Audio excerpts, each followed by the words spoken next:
अगर हम राधा जी की बात करें और कृष्ण का जिक्र न हो, ये तो संभव ही नहीं है, क्योंकि राधा और कृष्णा हमेशा से एक दूसरे के पूरक रहे हैं और एक ऐसे आत्मिक प्रेम की मिसाल है जो भौतिक सुखों से बहुत परे है।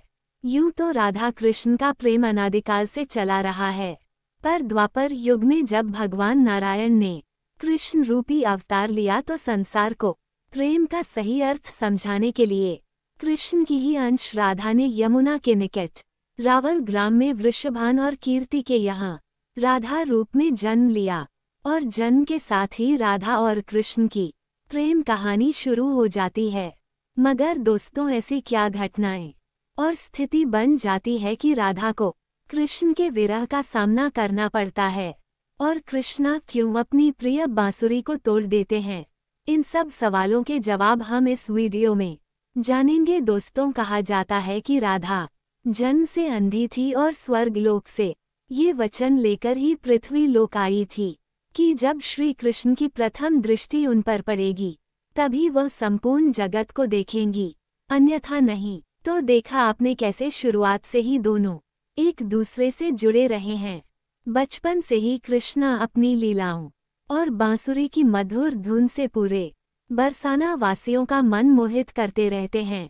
राधा और कृष्णा तो 8 साल की उम्र से ही अपने प्रेम का आनंद लेने लगे थे। श्री कृष्ण को अपने जीवन में राधा और बांसुरी दो ही सबसे प्रिय थे, जो आपस में एक दूसरे से गहराई से जुड़े थे। जब भी श्री कृष्ण बांसुरी बजाते, राधा उनके पास दौड़ी चली आती और घंटों बांसुरी की धुन में मगन रहती, जो उनके प्रेम को और बढ़ता गया।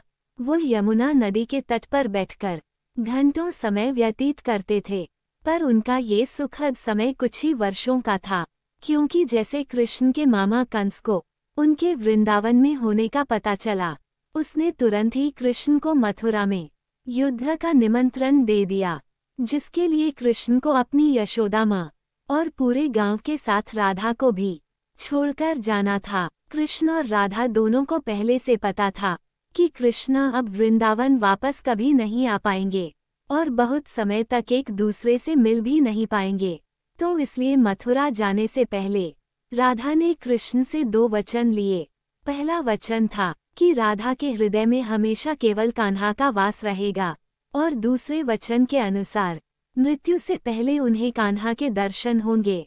परंतु इन वचनों को देने के बाद श्री कृष्ण को पता था कि राधा उनके विरह में बहुत विलाप करेगी, तो राधा हमेशा खुश रहे, इसके लिए श्री कृष्ण ने भी राधा से वचन लिया कि राधा को कृष्ण की याद में अब एक भी अश्रु नहीं बहाना होगा।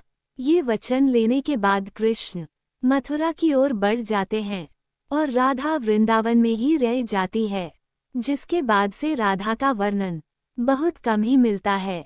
इसके बाद कृष्ण ने मथुरा जाकर कंस का वध किया और अपने माता पिता देवकी व वासुदेव को मुक्त कराया, और फिर उन्होंने मथुरा से आगे बढ़कर प्रजा की रक्षा के लिए द्वारका नगरी की स्थापना की, जिसके बाद से उन्हें द्वारकाधीश कहा गया। कृष्ण द्वारका में रुक्मणी और सत्यभामा से भी विवाह करते हैं। साथ ही इनके अलावा भी कृष्ण की 16,108 रानियां थीं, जिनमें से रुक्मणी कृष्ण की सबसे प्रिय पत्नी थी। उन्होंने केवल कृष्ण की छवि को देखकर ही उन्हें अपने मन में बसा लिया था और कृष्णा से विवाह के लिए वो अपने भाई रुक्मी के विरुद्ध भी चली गई थी। प्रेम पत्र के माध्यम से कृष्ण को बुलाकर और कृष्ण के साथ भाग गई थी। फिर उन्होंने कृष्ण के साथ द्वारका नगरी में सुखपूर्वक अपना जीवन व्यतीत किया और कृष्ण भी अपने देवीय कार्यों में लीन हो गए। दोस्तों, आजकल तो हम भौतिक विवाह को ही सच्चे प्रेम का माध्यम मानते हैं, पर राधा और कृष्णा तो एक ऐसी मिसाल है जिन्होंने तो कभी विवाह ही नहीं किया, केवल अपने मन और हृदय से एक दूसरे को प्रेम किया और उसी सच्चे प्रेम से एक दूसरे से हमेशा बंधे रहे। दोस्तों, राधा और कृष्ण के प्रेम की बहुत सी अलग अलग कथाएं हैं, और उनमें से एक प्रचलित कहानी यह है कि श्री कृष्ण कभी कभी सोते ही राधे श्री राधे बोल पड़ते थे, जो श्री कृष्ण की रानियां को अच्छा नहीं लगता था। तो एक बार रुक्मणी ने श्री कृष्ण से कहा कि हे प्रभु, प्रेम तो हम सब भी आपसे करते हैं, तो ऐसा राधा जी में क्या है जो आप सोते हुए भी उन्हें याद करते हैं? तो कृष्ण बोले, तुम एक बार राधा से मिलाओ, फिर तुम्हें खुद ही पता चल जाएगा, और उनके लिए कुछ लेते हुए भी जाना। जिसके बाद रुक्मणी राधा जी के लिए बहुत गर्म दूध ले जाती है और राधा के महल के द्वार पर पहुंचती है, जहां वह तेज और ओजस्वी स्त्री को खड़ा देखती है। तो उनसे पूछती है कि क्या आप ही राधा हो? तो वह कहती है, नहीं, मैं राधा नहीं, उनकी सेविका हूँ। राधा रानी तो 7 द्वारा के अंदर मिलेंगी। तो रुक्मणी जी 1-2 करके ऐसे सभी द्वारों को पार करती जाती है। दोस्तों, जब वह राधा रानी के कक्ष में पहुंचती है तो उन्हें पता चलता है कि राधा कई रातों से कृष्ण नाम जपते हुए जागती रही है और अभी ही उन्हें निद्रा आई है। रुक्मणी राधा की सखियों से कृष्ण द्वारा मिलने के लिए कहने के बारे में बताती है, तो उतने में ही राधा उठ जाती है और कहती है कि कृष्ण ने आज मुझसे मिलने के लिए किसी को भेजा है। रुक्मणी आश्चर्यचकित हो जाती है। केवल कृष्ण जी का नाम लेने से राधा जागृत हो गई और उन्हीं के बारे में पूछने लगी। इतना ही नहीं, जब राधा को पता चला कि कृष्ण ने उनके लिए प्रसाद भेजा है, तो वह बिना कुछ सोचे ही रुक्मणी से वो गर्म दूध लेकर पी जाती है, जिसे देखकर रुक्मणी हैरान रह जाती है। फिर वह राधा जी से बातें कर वापस आ जाती है। ये सब हो जाने के बाद जब रात्रि के समय रुक्मणी श्री कृष्ण के पैर दबाती है, तो देखती है कि उनके पैरों में छाले पड़े हुए हैं, जिसे देखकर वह हैरान रह जाती है और पूछती है कि प्रभु, आप कहाँ पैदल गए थे जो आपके पैरों में छाले पड़ गए? तो श्री कृष्णा बोले, आपने गलती से राधा जी को गर्म दूध पिलाया था, जो राधा एक ही बार में पी गई थी, जिससे उनके हृदय में छाले पड़ गए हैं और उनके हृदय में हमेशा मेरे चरण कमल विराजमान रहते हैं, जिससे मेरे पैरों में भी छाले पड़ गए। तब फिर रुक्मणी को राधा और कृष्ण के प्रेम की पराकाष्ठा का पता चलता है कि प्रेम शरीर से नहीं, आत्मा से होता है, जो हमेशा राधा के हृदय में कृष्ण के चरण कमल के रूप में विराजमान रहता है। एक कथा में आता है कि ब्रह्मा जी ने पृथ्वी लोक आकर वृंदावन में पहले राधा और कृष्ण का विवाह करवाया था, पर इसके बारे में ज्यादा जानकारी नहीं है। राधा भी वृंदावन में कृष्ण की भक्ति के साथ अपना जीवन व्यतीत करने लगती है और कहा जाता है कि यादव पुत्र अभिमन्यु या आयन से उनका विवाह भी हो जाता है। पर अभिमन्यु को महर्षि दधीची का श्राप था कि अगर वह राधा को छुएगा तो भस्म हो जाएगा। इस प्रकार राधा विवाह के पश्चात भी कृष्ण के प्रेम से स्वतंत्रता पूर्वक जुड़ी रहती है। बहुत वर्षों बाद जब राधा अपना वैवाहिक जीवन बहुत अच्छे से निभा लेती है, वह समस्त जिम्मेदारियां से मुक्त हो जाती है, तो फिर वह कृष्ण के पास द्वारका आती है। द्वारका पहुंचने के पश्चात राधा और कृष्ण आपस में मौन रहते हुए मन की अभिव्यक्तियों से घंटों एक दूसरे से बातें करते रहे। कृष्ण के अलावा द्वारका में राधा को कोई पहचान भी नहीं पाया। फिर राधा कृष्ण के महल में निवास करने लगी और कृष्णा ने भी उन्हें महल में देविका के रूप में नियुक्त किया, जिससे राधा महल में काम करने के साथ साथ समय मिलने पर कृष्ण की भक्ति और उनसे प्रेम पूर्वक बातें कर सकती थी।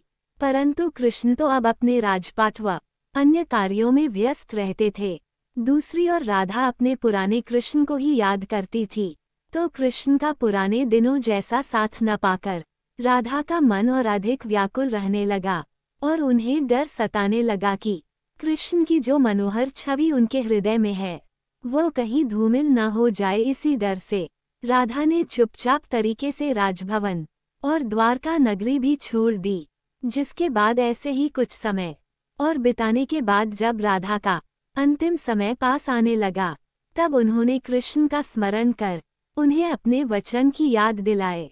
राधा के स्मरण करते ही कृष्णा वहां दौड़े दौड़े चले आए, परंतु राधा की अत्यंत दयनीय स्थिति देखकर वे अत्यधिक भावुक हो गए और उन्होंने राधा से अंतिम समय में कुछ मांगने को कहा, जिस पर राधा ने उनके सामने एक ही इच्छा प्रकट की थी कि वह अपने जीवन के अंतिम क्षणों में कृष्ण का वही रूप देखना चाहती है जैसा वह वृंदावन में देखा करती थी। वो उन्हें वही बांसुरी की मीठी धुन बजाते हुए सुनना चाहती है।